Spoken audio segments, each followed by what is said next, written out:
Aidas Gedvilas. Ačiū, norėjau pasiteirauti, tai kokiam tam statute? Tai gal statutą tada reikia keisti, jeigu čia mūsų statute. Nes iš tikrųjų labai keistai nuskambėjo, aš taip pat pasisakau už tai, kad vis tik tais turi būti žinomos aplinkybės ir plonybės tuo klausimu.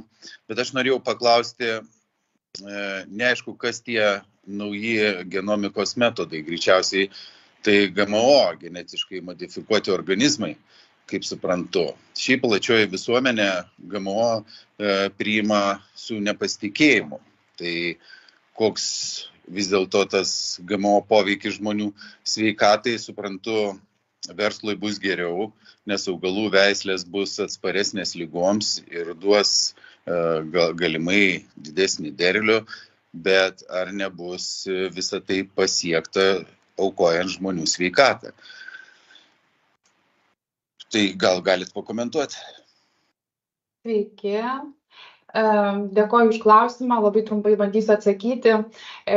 Šis pasiūlymas yra labai svarbus tuo, kad nuo 2001 metų GMO teisynas nebuvo keistas, bet per tą laiką, nuo 2001 metų yra padaryta didelė pažanga, kuriant naujus genominius metodus, ir kurie leidžia daug tiksliau ir greičiau pakeisti augalų genetinės savybės, nei senieji genetiškai modifikuotų genetinės modifikacijos.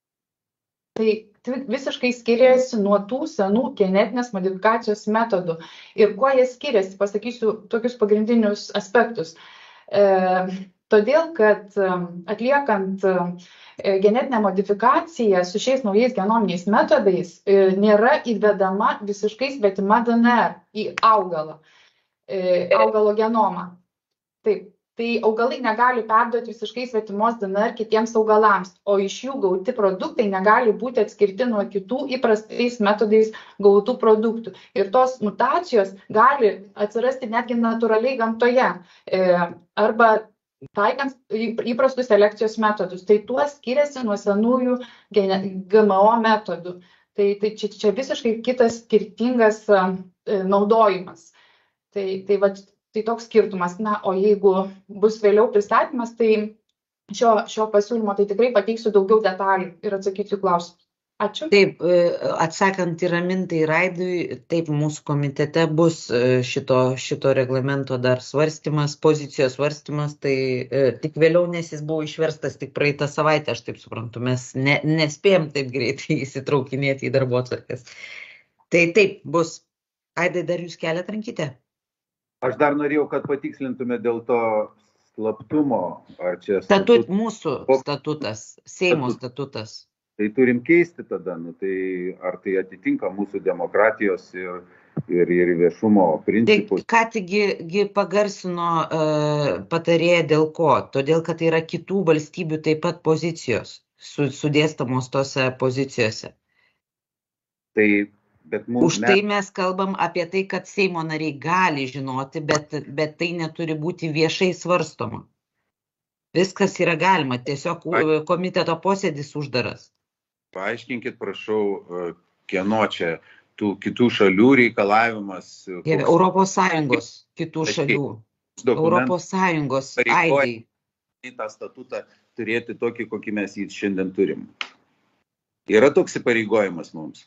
Galės pateikti šitą... Žiūrėkit, Aidai, jeigu jūs kaip Seimo narys turite iniciatyvą pakeisti statutą, taigi jūs galite registruoti pataisas ir keisti tą statutą. Aš turbūt neturiu atsakinėti dabar už kitų šalių pozicijų apsaugojimo klausimus.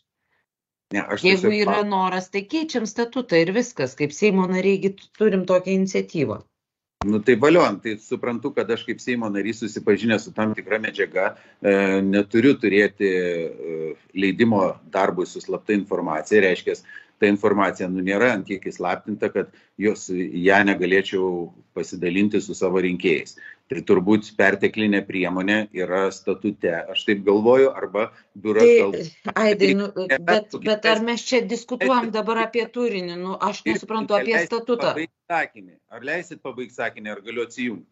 Tai vis dėlto paprašyčiau biuro, jeigu galima, atsakyti į šitą klausimą, koks dokumentas, kiek griežtai mūsų įpareigoja statute numatyti tokią normą ir jos laikytis. Tai galbūt diskusija bus trumpesnė, jeigu sužinosime labai tiksliai ir aiškiai. Ačiū. Aš atsiųsiu jums tada tuos straipsnius statutą, Dėkuoju. kurie numato. Ačiū.